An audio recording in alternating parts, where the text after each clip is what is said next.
Michael Boyle's StrengthCoach.com presents the Strength Coach Podcast, brought to you by Perform Better, the experts in functional training and rehabilitation.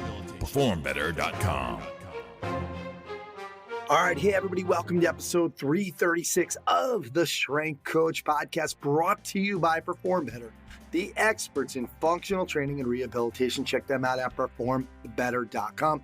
I'm your host, Anthony Renna. The show notes are located at ContinueFit.com. You can also get them at StrengthCoachPodcast.com. They'll take you to the same place. All right, today on the StrengthCoach.com and MBSC.TV Coach's Corner, spoke to Coach Boyle about the salt shaker theory. It's actually a piece from a Danny Meyer book that Mark Fisher had sent out in his newsletter. Great stuff, and glad that Mark was able to share that with all of us. Also spoke to Coach Boyle about his new article, Conversations with College Head Coaches.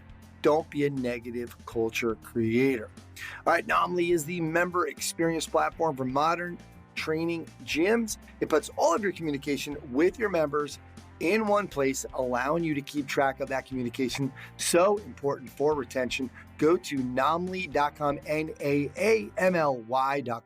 You can schedule a demo to get a feel for what it's all about.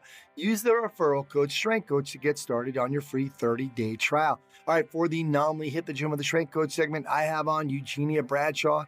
She is the co-founder of Bradshaw Personal Fitness. She's also the head cross-country track and field coach at Holy Trinity in Long Island.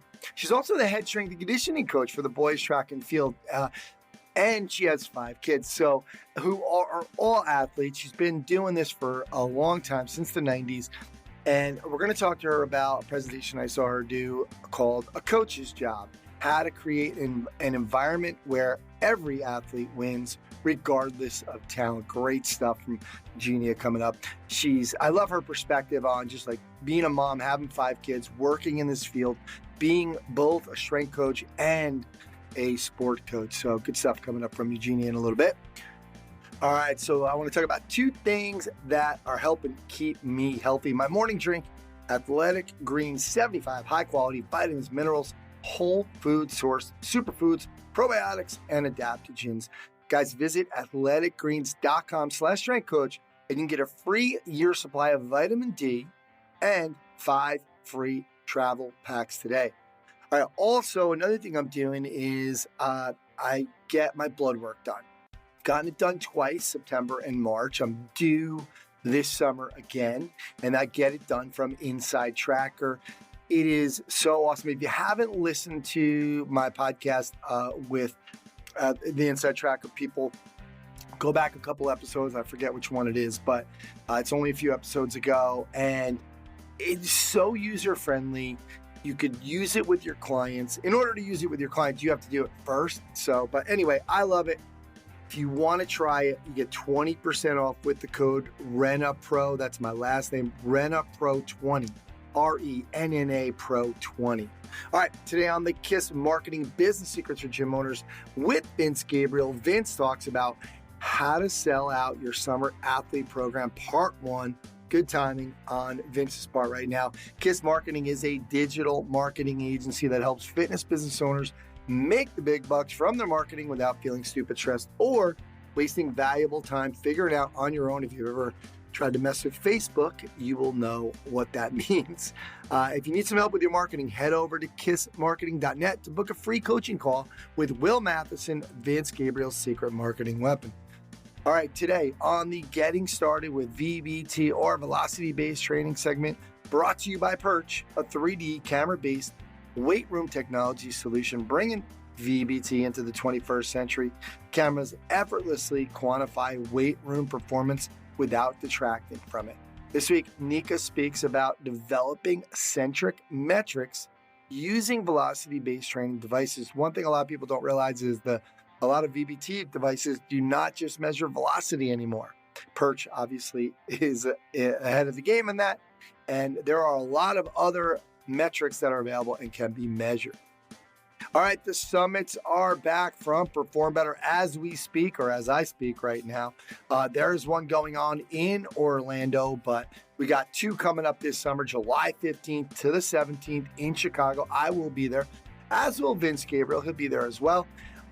Again, July 15th to 17th. We're actually both speaking on Friday evening or at late afternoon. And then again in August 26th to 28th, in Providence, Rhode Island. You can check it all out at performbetter.com. Lots of things to get to. So let's get on the phone with Coach Boyle. All right, now it's time for the strengthcoach.com and MBSC.TV Coaches Corner with Coach Boyle. You can try strengthcoach.com out for 30 days. Just $1. You have access to all the articles, videos, and programs, as well as the best forum on the net. It's the only place to have full access to Coach Boyle. He's on every day. Coach, how you doing? I'm doing good, Ian. How are you? All right, hanging in. Interesting topic today because, as you know, and some of the longtime listeners know, that I was in the bar business for a long time. And Mark Fisher sent out an email about the salt shaker theory, 3 principles of effective management. And it's from restaurateur Danny Meyer's book, Setting the Table. And Danny Meyer was my kind of Mike Boyle in the restaurant business. So when I was in the restaurant business and bar business, he was kind of the guy that I looked to, I had one of my staff bring home his manual. I copied my some of his thoughts on things. I actually did certain things because of this idea without really knowing. I've never heard this story. I didn't read the book, but I was doing things in the business that were inspired by kind of his, chase for excellence in the business. So I thought it was interesting that Mark sent it. I want to read it to everybody, like kind of give them an overview of what this is. And I want to ask you about it. So Danny Meyer was failing to get any kind of consistent message across to his staff, which any manager can really understand.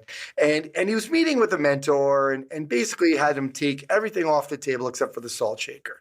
And so he did. And the guy said, "Where's the salt shaker now?" And he's like, "Right where you told me to put it, in the center of the table." And he kept moving it and made Danny put it back. And he kept moving it and he had to put it back. And he would push it three inches off center and he would have to put it back.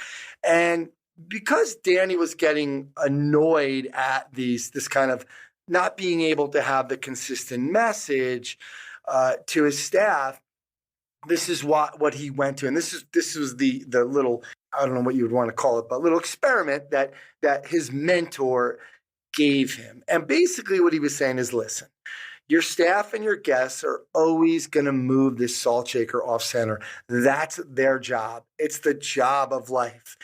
Until you understand that, you're going to get pissed off at every time somebody moves the salt shaker off center. It's not your job to get upset.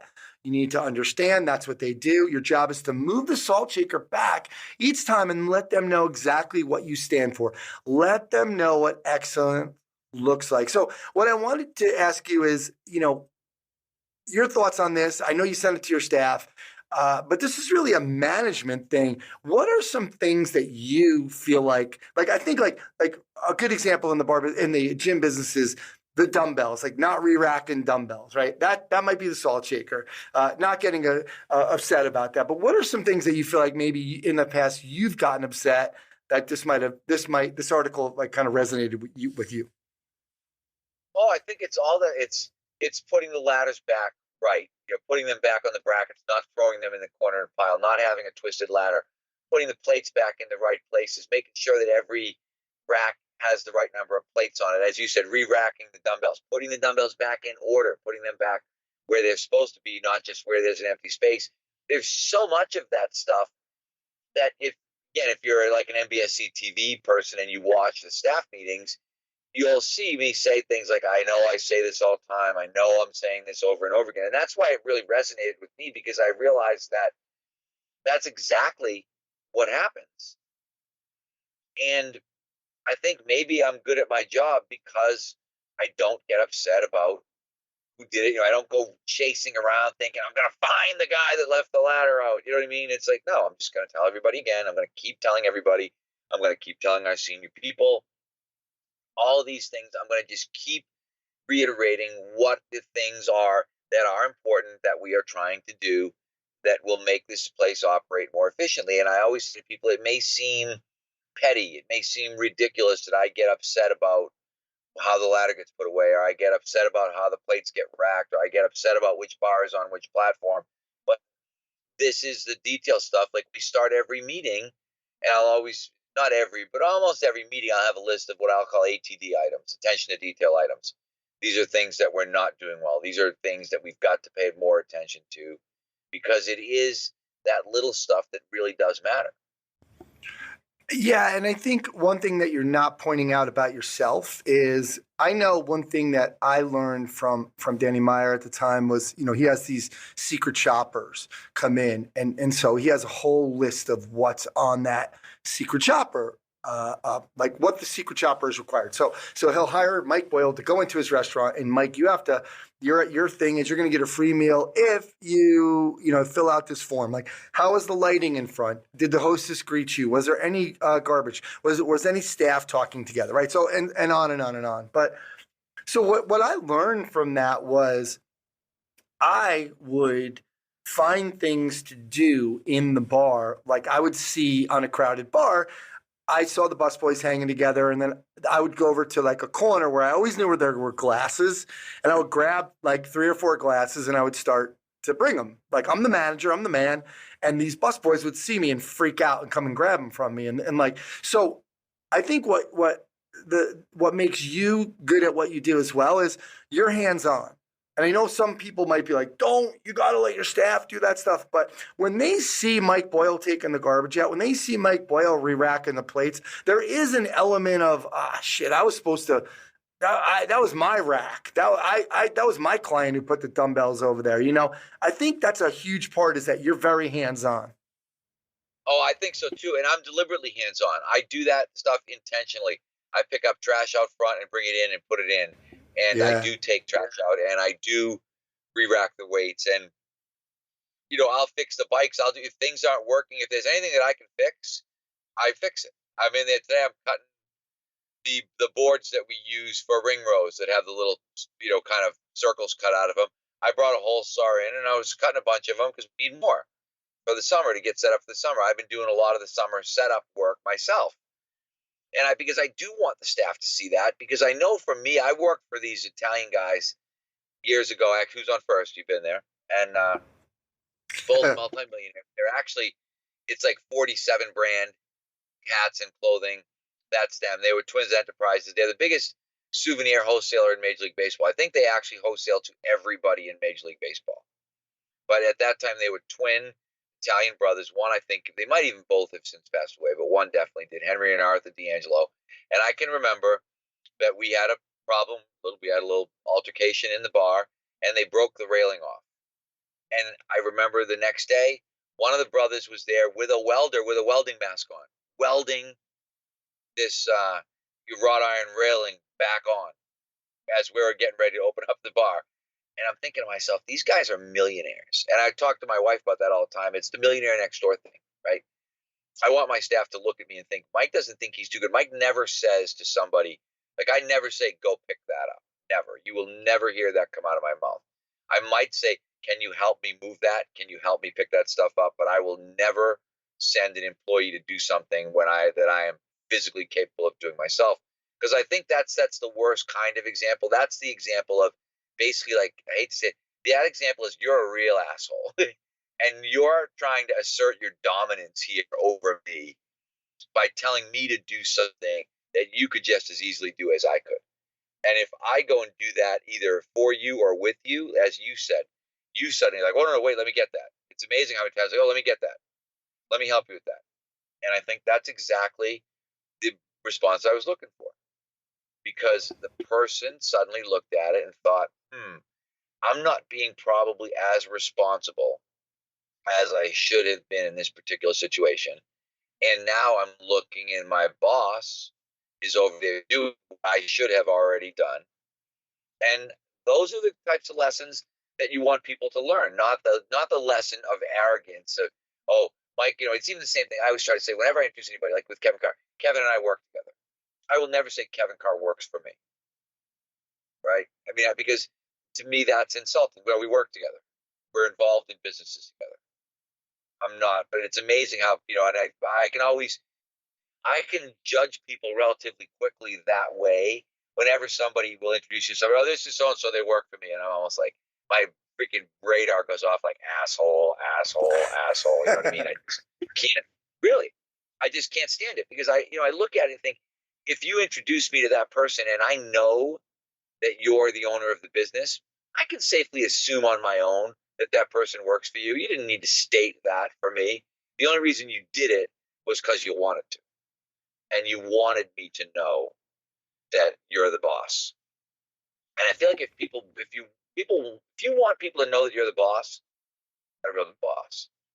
Yeah, I agree, and I think it just sets up such a better culture in the gym, in your business, any business, and your staff feels like they want to do things because they feel like they're part of something, not like there's not an us versus them type of thing. And you'll know the guys that I'm talking about, but like some of the Islanders came in, like my buddy Greg Cronin came in, and a couple players, Garth Snow and Osgood, and they came into the bar one time, and then they were like, "Ant, take us out. Like, let's go to a couple other bars." So we went out to a couple bars, and they all said, they were like, "Ant, how come all the little busboys come up to you wherever we go?"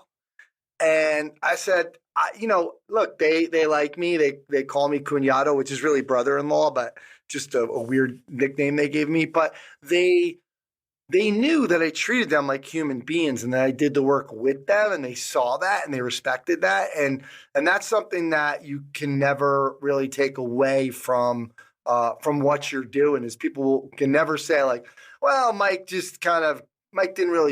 was never there. He didn't do it.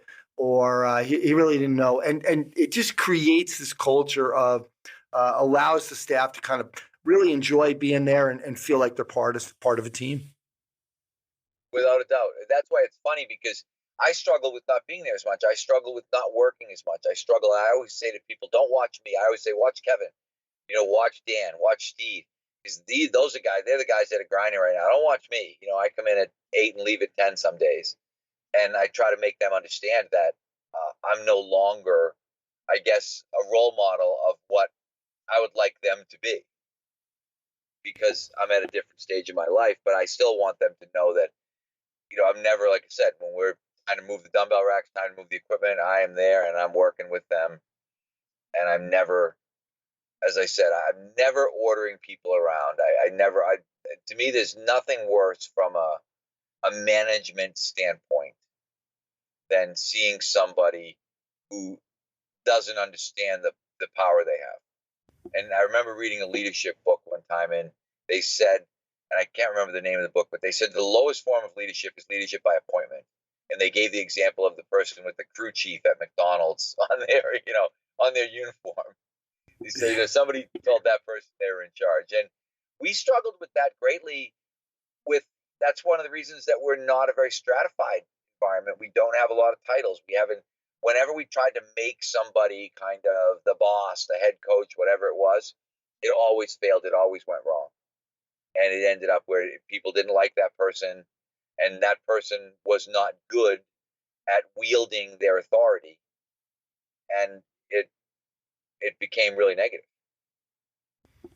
Yeah, it's so interesting. Good stuff. It reminded me of really quick of Caddyshack when there was a piece of paper on the floor, and Bill Murray's brother, Brian Doyle Murray, is the caddy master, and he's like, "There's a piece of paper on the ground. Oh, don't you see it there? Pick it up!" And just like I could just see you doing that at NBSC. But anyway, Coach, you wrote an article called "Conversations with Head Coaches. Don't be a negative culture creator." Talk to us about this article. What is a negative culture creator? And by the way, this is really a message to the kind of sport coaches.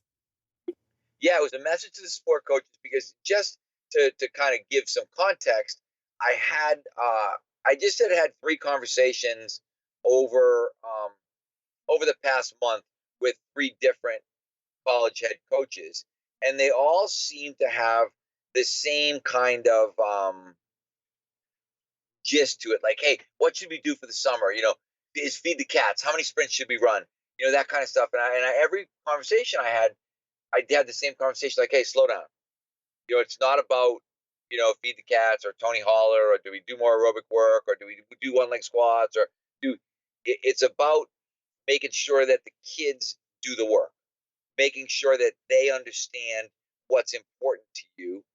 And as I said, a negative culture creator is someone that moves your team culture in the wrong direction. And I feel like off-season training is a really big opportunity. Summer workouts, that whole thing, really big opportunity for a head coach to make their stamp on the team in terms of saying, hey, this is what I expect you to do. Here is our expectation. And then having to follow up on that expectation. What happens is now come September, all those kids come back. And then whatever testing you said you're going to do, you do. And then you've got to look at it and say, okay, what happened? Let's say Anthony's our best player. And when we come back, we realize that Anthony didn't do shit. Anthony's out of shape. Anthony failed the conditioning test. Anthony went backwards in all his strength stuff. What do I do about Anthony? Now, if I do nothing about Anthony, if I look and say, well, Anthony's the best player, he's our, our first line center, he's our quarterback, he's our starting attackman, whatever he is, and I do nothing with Anthony, then I've become a negative culture creator. Because I've now said to everybody, oh yeah, I preach hard work, I preach how important the off-season program is, but the reality is none of this shit's important. What's important is I'm going to get the best players playing because that's how I think we're going to win. And so it was realizing, wow, this is a really good opportunity to get coaches to understand. I don't think coaches understand how critical they are to the culture and how much control they have. Because as strength and conditioning coaches, I always felt like we're the culture creators a lot of times because we're the ones pushing kids about hard work, about accountability, because it's easy at practice. It's hard in the off season. It's hard when there's not playing time that's on the line. And so I thought it was a good opportunity to write an article that I think will help. Like I think about like Joe Doris and guys like that are on the site who are just starting out working with teams and they have to deal with coaches. And so I think for them to see, hey, I'm doing the same thing. This is how I deal with coaches right now, to get them to understand their role in this process, their role in this culture creation that we're trying to undergo. Yeah, I love it. And I think for me, I guess it was great timing because we have Eugenia Bradshaw on today.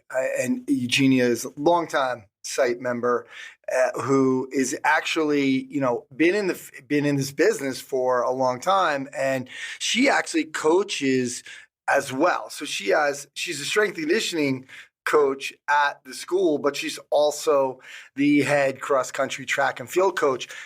And so what she does is she actually does individual goals. So it creates a lot of fairness because she talks about this difference between being equal versus being fair. So like not all the athletes are equal, but you want to be fair. And by creating these individual goals with everybody, it really gets people dialed in. She's done a great job. So excited for people to hear that interview. But I'll remind everybody that article, Conversations with College Head Coaches. Don't be a negative culture creator. That is on traincoach.com. It's one in the free section. So, Coach, we'll leave you on that. Thanks for doing this, and we'll talk to you next time. All right, perfect. Thanks, Dan. Hey guys, it's Vince Gabriel. Welcome to Business Secrets for Gym Owners. Today, I'm talking to you about how to get more athletes in your summer program. So a lot of times what happens is people rely on word of mouth and relationships with coaches and everything like that. And they actually never create a true marketing plan to hit the goals they want for the summer. And so what happens a lot of times is in the summertime, it gets like to June and all of a sudden people are like, oh, what am I going to do, to hit the goal for the number of athletes I have. And so what I've done today is put together a really quick outline of what you can, should, possibly really need to be doing to get more athletes in your summer program. Number one is joint ventures. And this is relationships with other coaches and youth programs and everything like that. And the way we've found the best success of working with these programs is through sponsorships. And essentially what that means is you sponsor the league. So let's say, I'll take an example of, let's say it's like a rec league or a PAL type of situation. And you go to them and you say something along the lines of, hey, we just want to let you know that we have a certain amount of money put aside every year to sponsor local youth programs. And we've got some money left in the budget, and we'd love to become a sponsor of your program. Ideally, what they're probably going to do is they're going to be like, yeah, great. Yeah, that's awesome. So just here's the list of, you can put a banner up in the outfield and we'll put your name, in 4-point font on the back of the T-shirts and everything like that. And, that's all well and good, but in reality, that's not going to do anything for your business. And what you really want to have happen is you negotiate some sort of direct promotion for your business, whether that be a specific event you're having, a specific clinic you're putting on, just a really straight promo of your program or whatever. But the way that we found is the best, the most success to get a lot of athletes in the door from these promos is direct contact, specifically through email. And that's what you would want. And so what we usually do is we take the highest amount, let's say it's $600 to put a banner. And what we do is we'll just double that amount and say, here's $1,200. And what we do is we like to create some kind of an annual sponsorship where we'll, sponsor you all year round. And all we ask for is a couple email promotions all throughout the year. Every time we have a new start to our program, you help us promote it via your email list.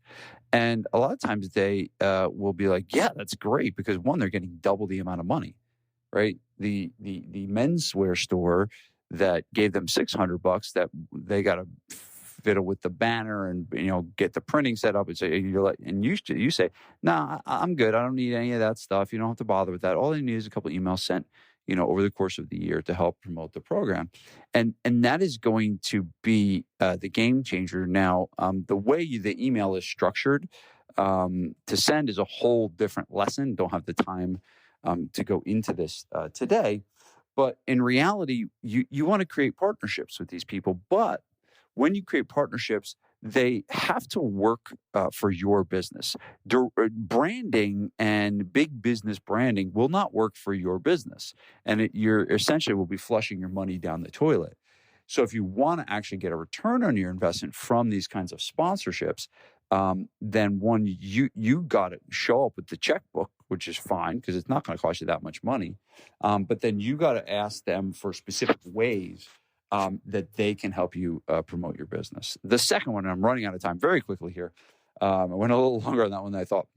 But the second one is print marketing. And we have had an unbelievable response in print marketing. And what you really need to do is find a really good local publication. We use a very specific local newspaper, old school newspaper, and we do full page ads. And it's some of the best marketing that we do. We get tons and tons and tons of clients from it because parents are looking for these opportunities. They're looking to see what's going on in town and going on in the community and everything like that. And so as long as they're looking, there's a good chance you should be promoting your program in there. I am so out of time. I apologize. I went and landed. Maybe I'll go do a part 2 of this at some point. But I want to let you know that I did a full, I think, a 2-hour training on athlete marketing and how all of the principles that I'm going over here unpacked much deeper.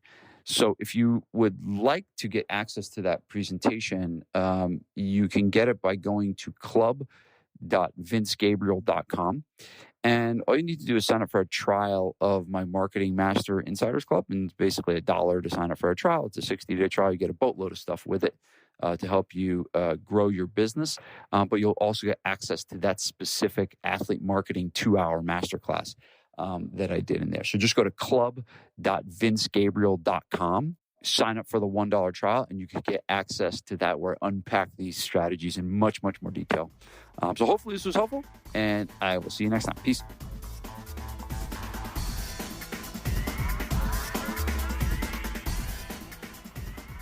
Hey everyone, welcome to Getting Started with VBT, or Velocity-Based Training, brought to you by Perch, a 3D camera-based weight room technology solution bringing VBT into the 21st century.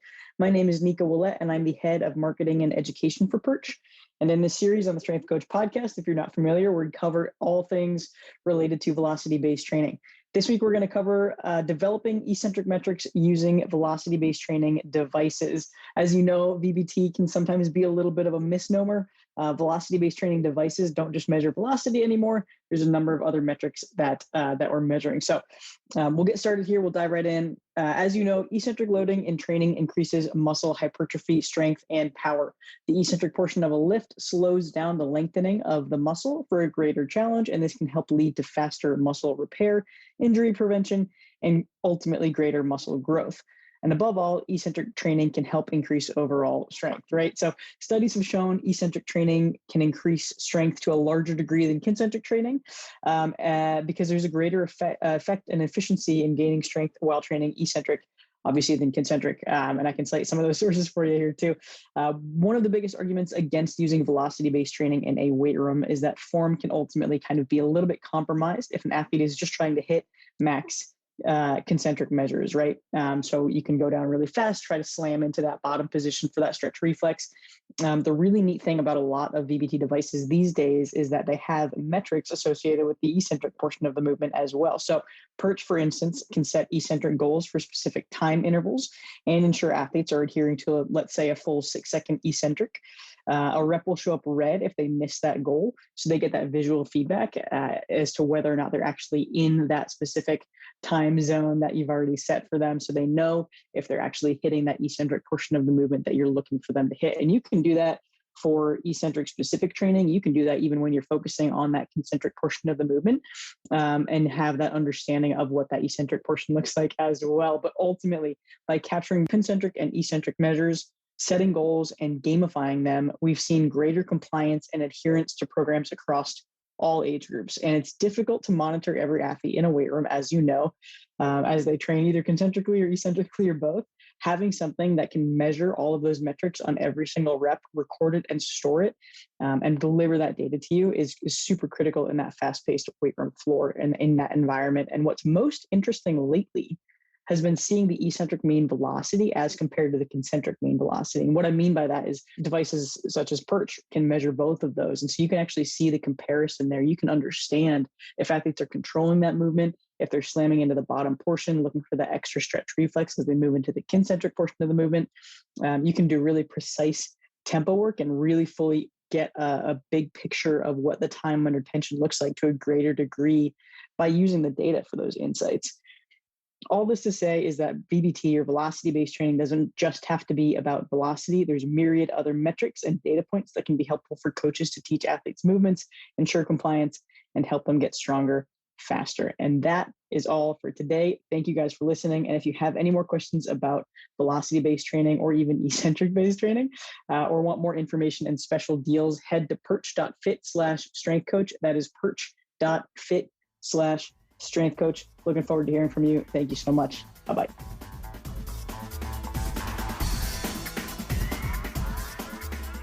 All right, now it's time for the Nomly Hit the Gym with the Strength Coach segment, brought to you by Nomly, the ultimate retention tool designed specifically for fitness coaches and gyms to help your members stay longer and pay longer.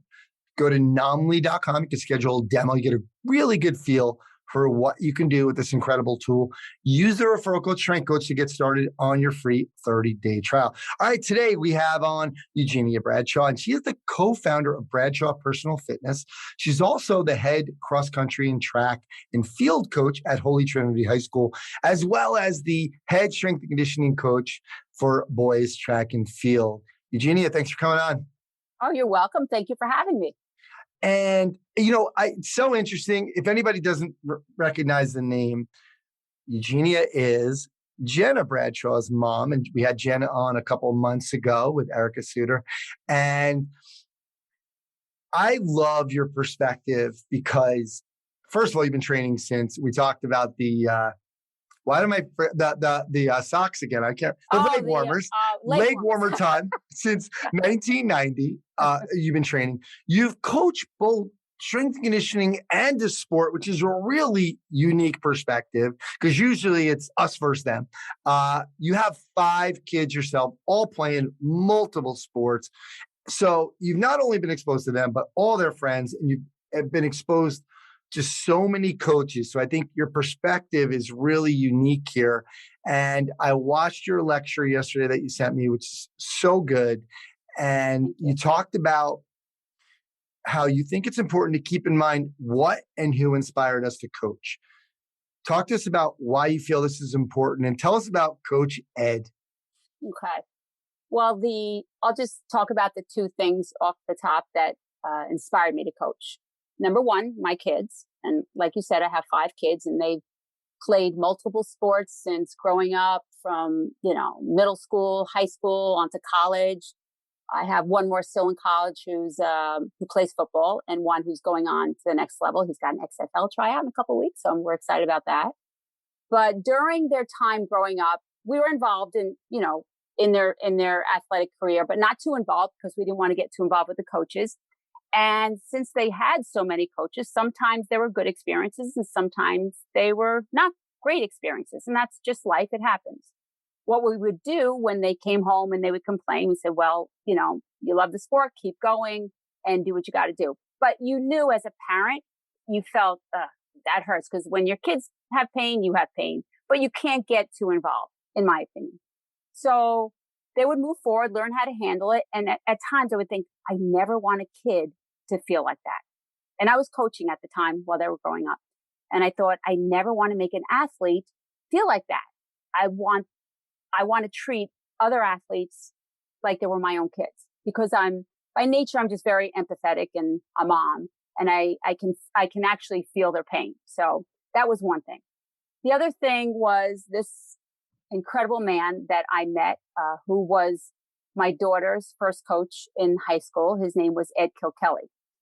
Jenna attended a high school in Hempstead in Long Island, Sacred Heart Academy. It was an all-girls high school. And I said, Jenna, why don't you join cross country? It'll help you get acclimated to the school. You'll make friends, blah, blah, blah. And she was like, oh, all right. So she joins cross country. She hated it, by the way. She later went on to be a sprinter, which was fine. So she joins the team and I would go, pick her up from school after practice. And sometimes I'd hang around and watch. Well, what I witnessed was pretty incredible. What I thought I saw, my perception of what I saw. This old guy, quote unquote, with about, no lie, 60 or 70 high school girls at an all-girls school. There's a lot of screaming, chaos, running all over. There was training going on, but I went a couple times. I'm like, what the heck is this? What kind of training is this? I don't understand. What is he doing? What is this old guy doing? I went to observe, pick her up a few more times and I hang around. I said, well, maybe he needs help. So I went up to him and I said, Ed, can I volunteer? Can I help out? I ended up working there, volunteering, and then later on ended up, taking over the program. But while I was there and with Ed, what I noticed is that he had a connection with each one of those girls. He knew their name. He knew something about their family. He knew where they wanted to go to school. And when they talked to him, they all smiled. They felt good about themselves. And all these girls, even after they graduated, had a connection to Sacred Heart Academy, track and field, cross country, whatever it was. Even if they were the worst athlete, and some of them sucked, to put it politely, he would say, okay, you're gonna throw, or you're gonna go jump, or you're gonna be the team manager. Yeah, you can. And he was actually quite blunt with them and they would make them laugh. But I noticed that they all felt good and they all had a connection and they all talked to each other. And I said, wow, what a culture, what a team culture. And it really hit me, it made an impression on me. And then working with him, I just said, I gotta, this is something.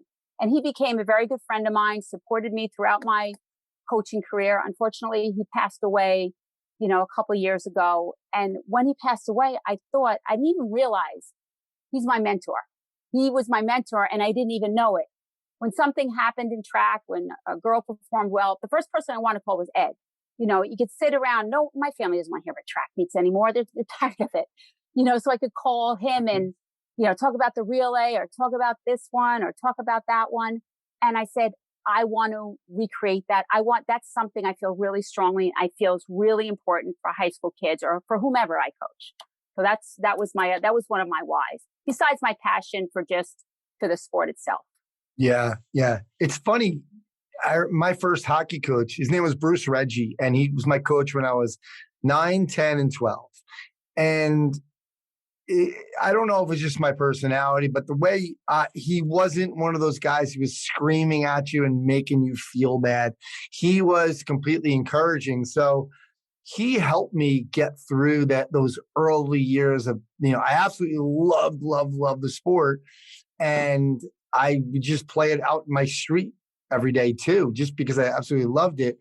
But I could see myself, if I had the wrong coaches early on, I wouldn't have continued to play. I mean, this is a guy, like you said, he came to my high school graduation. I didn't have him as a coach since I was 12, but the family we remained friends with him because he was such an amazing guy. And just the reason why I wanted to say that was and I love the Ed story. It reminded me a little bit of, Bruce Reggie. Was just this remind the other coaches and trainers out there is like the impact that we can have on so many people. And like you said, sometimes they don't realize it or we don't realize it. So it's very cool. But these are kids. Yeah. They're high school teenage kids. And it's not easy, especially today, being a teenager. It's difficult. There's so many things they have thrown at them, so many different stresses.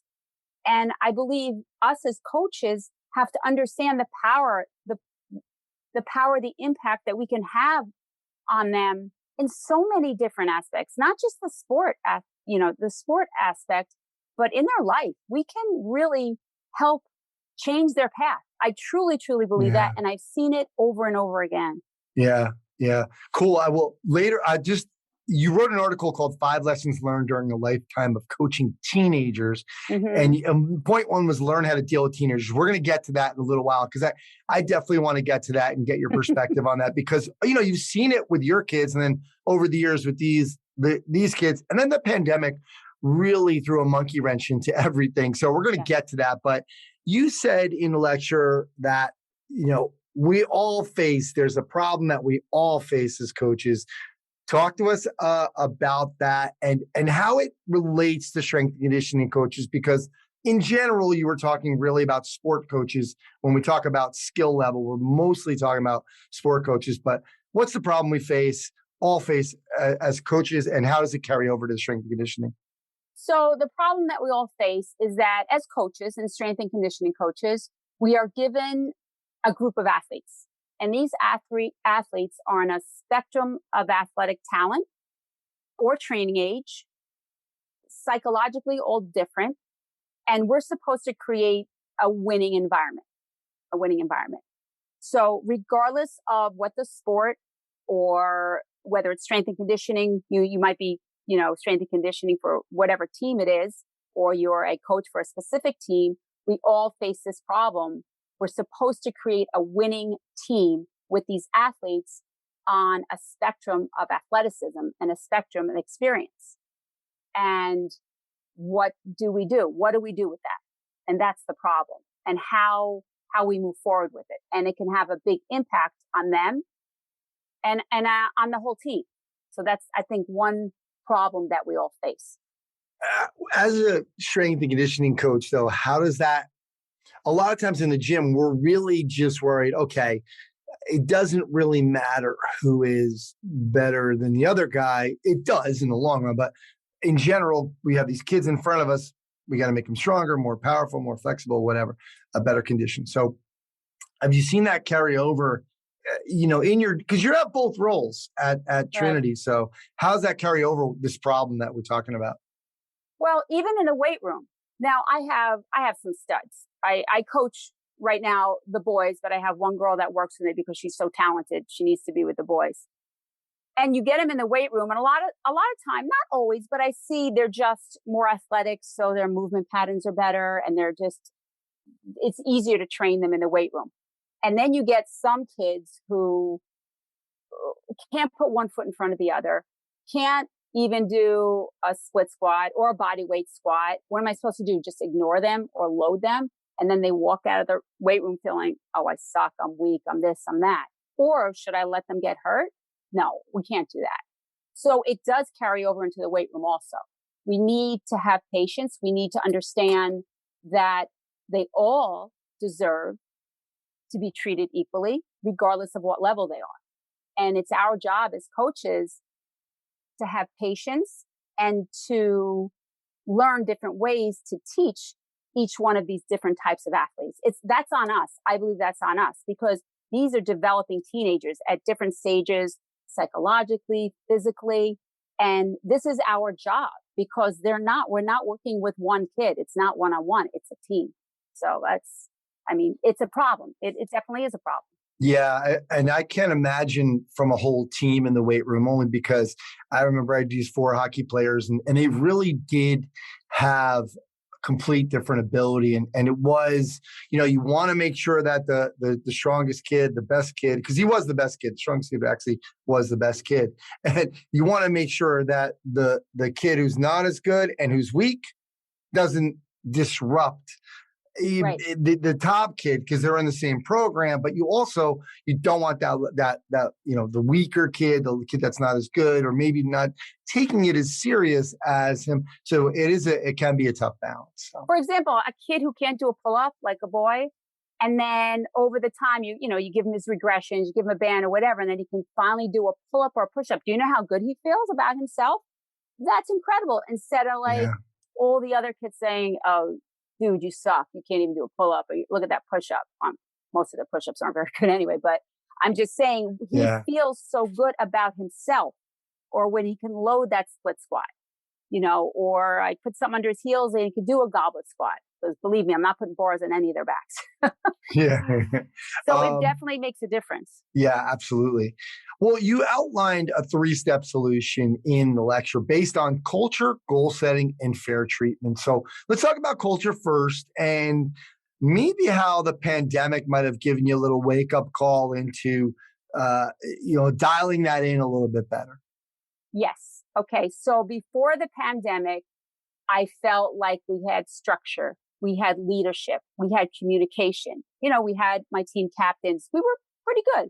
Of course, we had problems like any other team, and culture is something that you work on a daily basis. Then, bam, COVID hits. Now, COVID's not what, ruined culture. It just, it was a happening. It happened. After that, after the shutdown, we start to come back to some type of normalcy, a new normal, whatever that is. We're allowed to have practice because we're outside. Meets start getting, we're allowed to have meets on a limited basis. But here's the thing. Everybody scattered. Everybody was at home, Zooming for school. We tried to keep connectivity through emails and workouts. Jen and I did a Zoom workout twice a week for 3 months because I felt so bad for the kids.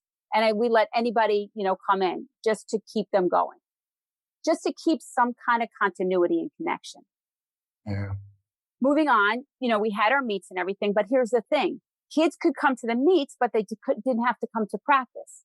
If they missed a practice, I couldn't really question them because of all the, this whatever, because of, you couldn't ask a kid if they were sick or what was going on, HIPAA, whatever it was, whatever the restrictions were. So they wouldn't come to practice and they would come to a meet, and there was really no communication amongst the kids. They weren't all there at the same time. And then when we did come back, I was like, what the hell? I didn't like the feeling. It was uncomfortable. It was uncomfortable for me. So that's when I said, okay, we got to start to rebuild. And that's how it just hit me. I mean, I always felt that way and tried to create a team culture. But this was a big wake up call. And the other thing, I was reading a book. I was reading Martin Rooney's book, High 10. And it talked about team culture. It talked about how creating team culture from the bottom up. It was about a football coach who goes into his old school in his college, And he wanted to make it all about his team, all about him winning and himself, and how a team culture pretty much falls for whatever the circumstances. There was a quote in there about that, falling for the circumstance. So I realized, wow, this happened because of the circumstance, and now we need to create it. And as coaches, we need to be the leaders and the conductors of our team to implement whatever our team motto is and make it grow from there. Let's talk about that though. Let's talk about, because I mean, we can talk. It's almost like the word core, right? Culture has gotten to be like, you got to have a culture. You got to have culture. How did you? Let's talk about how you kind of reset this. You said it could start with like a quote. Talk to us a motto. How did you get this going? How'd you kind of rebuild this? Okay, so my motto has always been, and I just found myself saying it since I was coaching at Sacred Heart Academy, and I have this, my wristband on. It says, trust the process. I just found that saying that to all my athletes, meaning that if an athlete was down or not believing in what we were doing, I said, trust me, just trust the process. It's a growing process. It's a team process. So I said to myself, that's my motto. Now, it can't just be a bunch of words you throw out there or you put on a bracelet.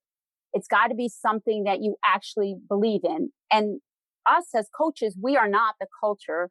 We don't create the culture. We just lead it. And it has to be something that we really believe in it. We're like conductors of an orchestra. The conductor has his back to the audience and he's leading his choir or his orchestra. And the audience is paying attention to them. They're not paying attention to us, the conductor. It's because we as coaches should realize it's all about them. As coaches, we want to win. I equate to that. I equate the conductor to the coach, and the coach has to look and say, well, the conductor's leading his team. It's not all about us. It's about our team. So we need to lead them and come up with a motto and that has some meaning. So it's not just a bunch of words. So I came up with these bracelets and got them printed up. Now I don't give them out like the first week or the first 2 weeks, because then it would just be a bracelet to them. And I talk about what team culture is to us and what it means, what trust the process is. It's about values, standards, expectations that we all are aligned with. And right away, when we're a team culture, it's leveling that playing field with all athletes, regardless of the talent. Because remember, that's the problem that we have as strength and conditioning or as coaches. We're presented with this spectrum of athletic talent, and we want to level the playing field, not meaning that they all get equal time, this and that, but so they all feel part of the team and they all have a place on the team, regardless of what that is. So now we have a team culture, and the team culture is trust the process. We all have the same values that we have to adhere to, all have the same standards, meaning like our standard of operation, show up to practice at whatever time, wear this uniform, be at this meet. This is our workout. This is our warm up, and expectations. So now the expectations are going to hold me accountable because they expect something from me as their coach. I expect something from them as an athlete. They expect something from each other, regardless of what talent, who's the better athlete. So say my top athlete or my athlete who's not very good can say the top athlete, dude, you don't have the right shirt on. You got to put this on. So that connects them. Oh yeah, you're right. You got an extra one? Yeah, here. So them all having the same team motto, the same values, standards, expectations, levels the playing field right there. And this is something that we have to build from the bottom up.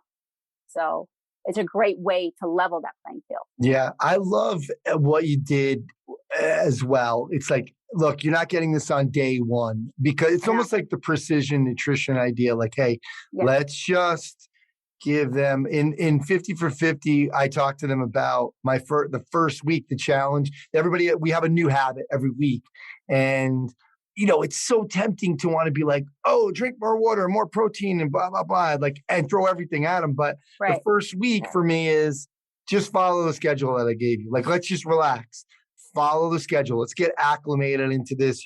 It's new. I don't want to throw another thing in there. So I love that you're not just like, hey, here's your bracelet, here's this, here's that, here's your nutrition plan, and here's what you should be. Because they're kids, they can get overwhelmed. It is. There was one case, and I've never done this before. I went and took a bracelet away from a kid. I got so mad, and I had to contain myself because I don't like to yell at kids.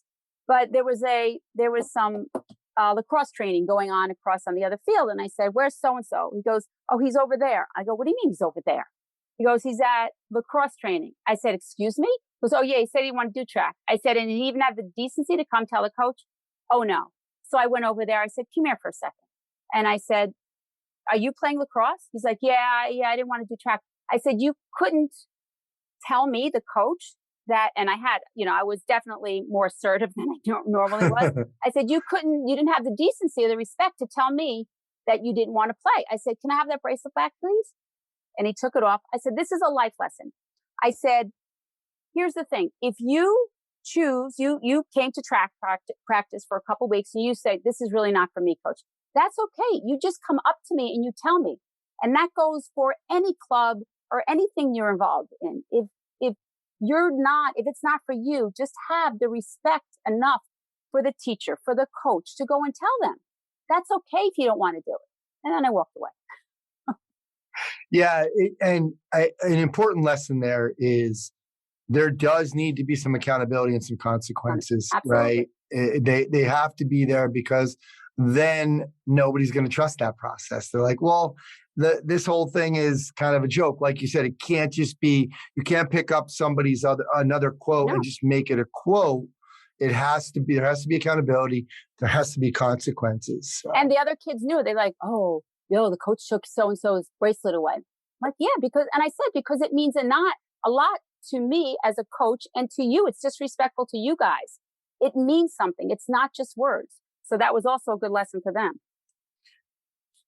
Let's move on to your second part of your solution, and that's goal setting. And I think this is really, and the pushback here, Eugenia, is going to be, well, I have 25 people.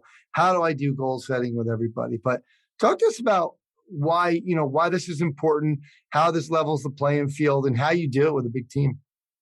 I don't have a lot of help. Jenna helps me coach. I drag my husband in. It's not like we have a huge, staff. And I get it. It is, because as a coach, you may think, well, what am I supposed to be, this kid's personal trainer or something? I'm not here to just coach them.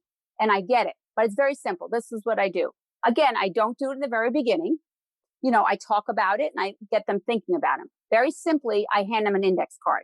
And on that index card, I say 3 things. Why are you here? What is your goal? And what do you need to do to achieve it? Why are you here? And I say, please be honest with me. I don't care if you're here because you got cut from soccer. I don't care if you're here because you want to get your faster 40. I don't care. Just please tell me, because be honest with me, because now I know why you're here, because sometimes they think that they have to hide that. And I don't want that. That's okay. Because I've had kids who've actually left their other sport and come to track. I'm going to be on, just be honest with me. Then I have them write down their goal. What's your goal? And a lot of them will be to get a faster 40, to be faster for basketball, to do this, to do that. Or, my top kids, to win states, to break 25 in the 2, to break 12 in the 1, to hit a 10.5 in the 100. These are other goals. And they have to be, I'm not going to tell a kid when they tell me their goal, "Oh, that's ridiculous." I would never say that. I go, okay, it may not happen this season. Let's work towards it and see what happens. Then what do you need to do to achieve it? Well, you got to put in the work. You got to follow the training plan. You have to be here. You have to be part of the team. And now that levels the playing field, because every kid on that team has got a goal. They all have a reason to be there. It's not just, just to take up space, or because, they just want to make friends. That might be part of it, and that's okay. But along the way, they have a goal that they want to meet for the team and for themselves. So that's how I do it. And then the cool thing about it is I keep them. I have them for years. And at the end of the season, I can look at them and say, hey, look what you did. You said you were going to do this. You did it. You put it out there. Or you know what do we have to do to hit that goal? Well, you need to do more of X, Y, and Z, whatever it is, work on acceleration or top instinct, whatever it is. So that I find really fun, interesting, and it opens up a conversation, and it's not critical, it's constructive, and it levels them up. It makes them feel good about themselves, and it keeps them all connected. So that's what I like about it. Yeah, I love the what do you have to do. I think for me, I always kind of put it more, I got this from John Berardi as well. Who's the person you need to become to achieve that goal? So are you the kid that you might have to be that kid that doesn't go to the party on Friday night because we have practice on Saturday mornings, whatever it may be. Are you the kid who is going to now spend 2 more days in the gym in the off season because of this? Who is that person that you need to become? Because I think it gives them autonomy. You giving them the cards and letting them and not being judgmental and just saying, hey, listen, I don't really care why you're here. Just let you. It's really about them and creating some awareness around the whole situation. And then when you get a new team, like you get all new freshmen coming in, you know their name. Oh, coach knows my name.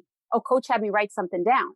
They're connected because, you know, as coaches, sometimes it's like, oh my God, I got to learn all these kids' names. You know, that's, you know, and for you to actually know a person's name that connects you to them, that makes them, you're acknowledging them. And especially for a teenager, coach knows what my goal is and what my name is. And you can refer to it. You know, are you going to remember everything? No, but it's definitely, you know. Well, also, I think you talk about this, and you know, having them write it down, there's a good chance they're going to kind of push it a little bit. Yes. And that's a higher expectation. You talk about the Pygmalion effect. Yes, talk to us about what that is and why it's important. And then talk to us about the Golem effect as well. So the Pygmalion effect is pretty much basically just raising the expectations of your athletes and setting goals for them that you feel they can achieve, which in turn affects their behavior and their training and helps them shoot for higher goals, as opposed to the opposite of the Golem effect. And in my slides, I had a picture of some coach reaming a kid, you know, screaming at him. And I'm sure you've seen that somewhere along on the sidelines. And it just, oh my God, it sets a nerve off in me. Like, this is a kid. What are you doing? And of course, I don't know the whole story, but still, I always feel like there's a better way, because if that were my kid and the coach were talking to, especially a young kid, it would set me off. But now the coach is reaming the kid because he wasn't in the right place on the field or whatever, the athletic mistake that he made. And you suck. You're not getting back on the field. He has no expectations, no goals for that kid. How do you think that teenager is going to feel about himself, or that middle schooler? Like crap. And not only is he going to feel like that in sport, it's going to carry over into other areas of his life. Now, not all kids are the same. Some kids can be leveled up by that, but most will level down. And then that's what you don't expect much from me. Well, I'm not going to give you much, and I suck and I'm not really good. You know what? Screw this sport. Why bother? And that, imagine that happening to a 10-year-old, 11, a 12-year-old, or when you played hockey, when you were a little kid and your coach told you sucked and you just hung up your skates and you never did it again. Imagine that. I mean, that's so wrong. That is kind of, you know, I did have those coaches. I had Bruce Reggie for those first 3 years, but I had these Dwight and Harold. They were screamers. And there's another consequence to that early on. I mean, I wasn't going to quit, but I was kind of afraid in a game because I didn't want to make a mistake. Yeah. And that kind of really thwarted my progress through that, like, age 12. And then when I was 14, I went to another team and I had another crazy guy, Phil Puccio, and he was like always yelling. And actually the other coach, Gino Smith, was like, told my dad, it's like, he's so good in practice, but there's something going on in the games. And at the time, I didn't really realize it, but it was that this guy would like yell at everything we did, and you did not want to make a mistake. So that's another consequence of that whole screaming coach. Well, I mean, as coaches, we sometimes you got to scream, you got to raise your voice. Yeah. But if the kids see me raise my voice, they know I'm pissed, and then they listen to me. I mean, they listen to me for the most part, but I don't like to scream a lot. It depends on what you're screaming about too. If you're screaming about effort, that's not a mistake-driven. I made a mistake. No, you're out there figure skating, or you're out there watching a lacrosse game, and we're guys, come on, let's go, let's pick it up. That's different. I got to give you an example. I didn't mean to interrupt you. Sorry about that. Okay, so I had a really good 4x1. I think we were going to states, and I had a freshman in there, and his name was Bryce, and I could say this because I laugh about it now. I always tease him. He's running for Adelphi. He's a very good runner. Anyway, so he was my second leg or something. And it was my 4x2 or whatever. So what happened was he gets the stick and he drops it.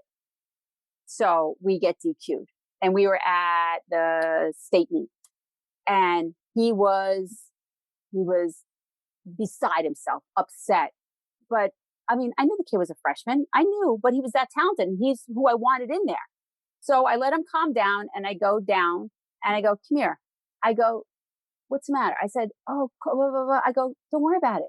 I said, if I didn't think you were talented enough to be in there, I wouldn't have put you in there.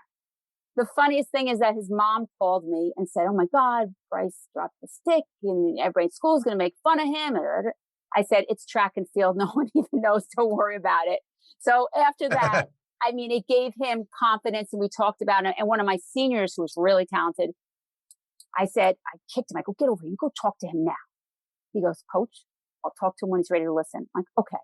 So he did. He talked to him, made him realize that it was okay, because I would never ream a kid like that. Or that's what happens on a relay. You drop the stick, you pass out a zone, whatever. Even if that's at a big venue, you keep your fingers crossed, especially for a 4x1.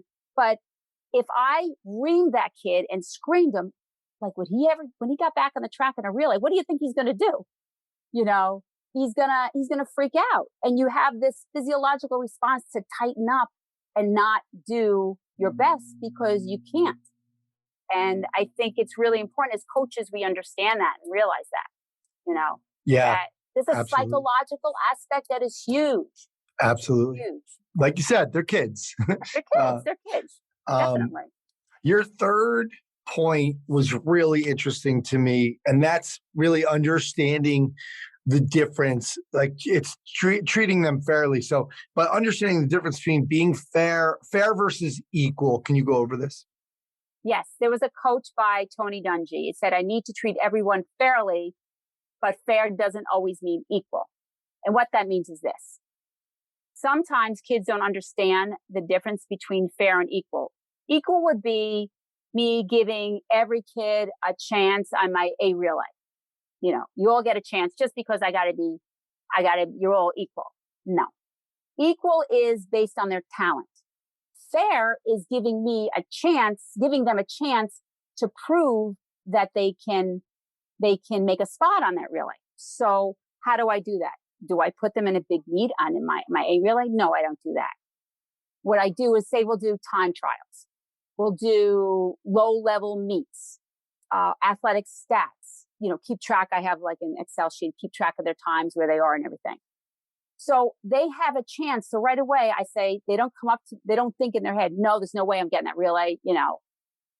I can't hit those times. Or they can say, on the other hand, oh, we have time trials. We have this, a development meet we're going to. Again, we're leveling the playing field. Okay. So they're all equal. They all got to prove themselves, and the clock don't lie. Right. So you get on the track, you do your thing, and say, oh, this kid's doing really well. Maybe he can be an alternate. Or, he's definitely getting faster. Or it could be a diamond in the rough. I've had kids who come on as freshmen, because typically, or after all these years, and I'm my own boys, when you get freshman boys, they're like giraffes with these big feet, length, and they can't, whoa, what a hot mess. So you have to take that and wait till they mature. And by the time they hit maybe late sophomore, early junior, I go, wait, trust the process, wait till you see. And it's one of the kids now who's also running Adelphi. He was a lanky, big-footed giraffe now he's running like, 10-6 or whatever. He looks like Usain Bolt. So that's the other thing. You have to treat them fairly by allowing them a chance to get to there and not shutting them down, because otherwise, how is that going to make him feel? Because say a kid doesn't get a chance, say he never gets playing time. He's on the bench. Coach doesn't know his name. He's very disconnected. He goes home and the parent says, "Oh, how was practice? How you doing?" It's all right. He doesn't say much else. Or she doesn't say much else. Did you get any playing time? No. Oh, don't you have a meet? Don't you have a game this weekend? Yeah, but don't bother coming because I'm not going to get in. Now, that's, especially boys, that's their identity. I think a lot of the time is their athleticism, if they get time. So we find ways to build that up and treat them fairly. And that's by development meet. Or the beauty of track is that I can go seed them in the 5th heat with people running their own time and they win their heat and they feel good. So there's different ways around it. So that's how you can put that into action about treating them fairly and not equally. I'm not going to say, you don't have the time to go on the A relay, but I have to treat you equal or, you're equal. So you get on the A relay. I'm not going to say that. Well, I think, going back to the other two, and this is why these three, culture, goal setting, and the fair versus equal, they're all connected because first of all, you set that culture about, hey, this is a process. So even, there's a level, you're leveling the playing field that way. But the goal setting is super important because now the kid that might not be as good, he might have improved 250%. Whereas the kid who's really good, his window's a little bit more shut. He won't have it. So you can be like, look, you're the most improved here. These are my top 5 most improved kids. And they're all obviously going to be the kids who probably had a lot more room for improvement. But exactly, to me, that's where the importance, this goal setting idea, making it individual, it doesn't have to be up on a board, but kind of keeping track of those. That's going to be important to kind of keep those kids in the game. I have a prime example. It happened last weekend. So we go to it's a CHSA state meet, which qualifies us for the Federation meet up in Syracuse next weekend. So I have a very good 4x1 relay. And right before we're on the track, getting on the track, and my third leg comes to me, Coach. His name is Julian. Love this kid. Coach, my calf. I'm like, Julian, what do you mean? And he never complained. I'm like, can you run? It's like, and I'm moving it. I'm like, now, if I want to win this, I really want to win this, and we can. But if I put this kid on here and he blows his calf, that's on me, shuts him down. I can't do that. So I had this other kid with me, Milan, and they all told me to mention. I told him I was speaking to you. Coach, mention my name. I said, okay. So anyway, Milan wasn't on the A relay, comes to practice every day, comes with a smile on his face. And he said, Coach, I'm coming to the meet just to support. I'm like, cool. So I put him on as an alternate. So I look at Milan and I go, Milan, get your spikes on, get Julie off, get on the field. So I set him up and I told my second and fourth leg, listen, Milan's coming, get the stick, pass it out, blah, blah, blah. So we get the stick around. Julian felt bad, but his calf is okay. We get the stick around. We still qualify for the Federation meet.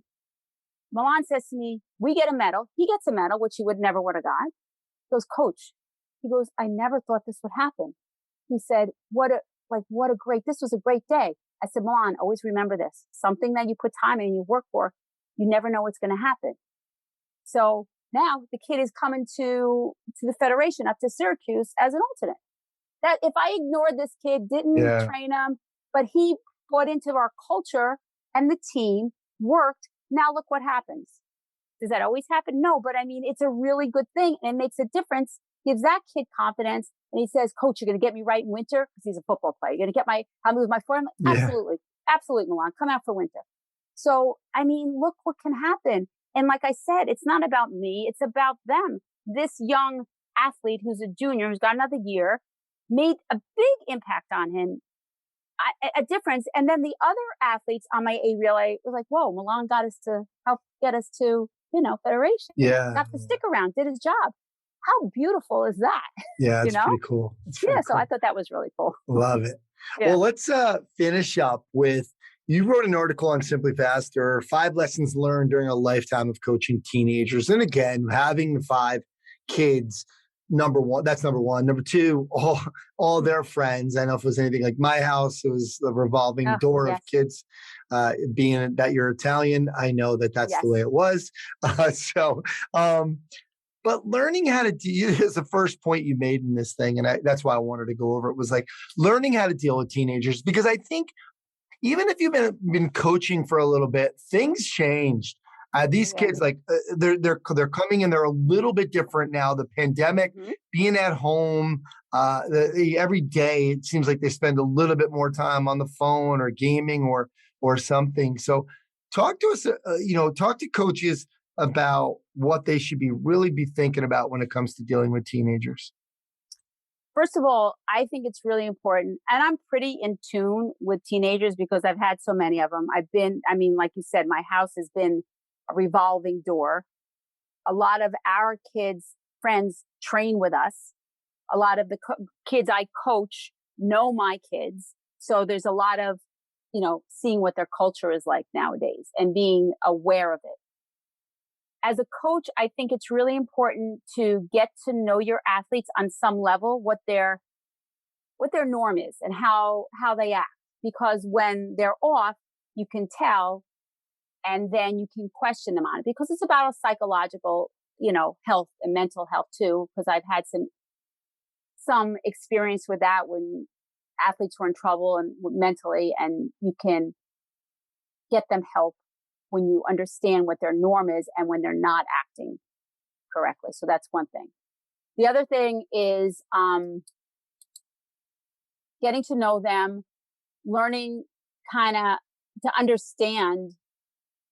You don't have to be, we're not teenagers, obviously, but understanding what their culture is and what's normal and what their lingo is and everything, and talking to them. Because they want it, and they laugh at me or whatever. They'll teach me to dance. Being kind of involved, where they don't have to love you, but they need to respect you. And most of the kids like me, and they think of me as like a mom figure, which is really cool. But knowing how to talk to them, knowing how they act normally, so when something's off, and if you don't have your own kids, maybe a friend or a relative has teenagers, and asking them about it. So exposing yourself on some level, where teenagers, with teenagers, because I think you have to understand them, and they're hard to understand. You have to understand them at some level and how they act, because honestly, they can come in looking, some of the boys, and it's funny with boys, because I've coached girls, I've coached all of them together. I've coached boys. Now I'm coaching the boys with just the one girl, and boys come in. Like if they're pissed off, they got this face on, I just ignore it. Like you can't take it personal. I'm like, oh, so-and-so's whatever. Then they get to go and they start talking and they're okay. So we can't take things personal. We have to understand it's about them. It's not about us. And this is where it comes in, getting to know them, like knowing their name and a little bit something about them. I think that's important to help when you coach teenagers. They can't be foreigners to you. You have to have some idea about how they act, and they're all different, and they all learn differently too. Let me just say that some of them learn physically, like you can just demo something and they get it, or you have to explain. It's very cerebral. Some of them need a combination of both. So that's the other thing. I think how they all learn very differently. Yeah, being flexible, because obviously all these kids might be going through different things, like you said, they're going through different levels of growth, different stages of growth, I should say. Even though they're both might be 17, one might be a little bit more advanced. So, there's so many things to factor in there. So many. They're so different. But you're killing it over there, and you've done an amazing job. Loved your presentation. Hopefully, you're going to make that available to people, and we'll have some of the links to. You have a couple articles on Simply Faster as well. So, Eugenia, thanks for coming on and thank talking you so much for having me. About this. I really appreciate it. It's been a long time. You've been a long-time member of strengthcoach.com, and we really appreciate you coming on. Thanks again. Oh, thank you. All right, that's going to do it for episode 336 of the Strength Coach Podcast. Remember, you can try strengthcoach.com out for 30 days, just $1. You'll have access to all the articles, videos, and programs, as well as the best forum on the net. It's the only place to have full access to Coach while he's on every single day.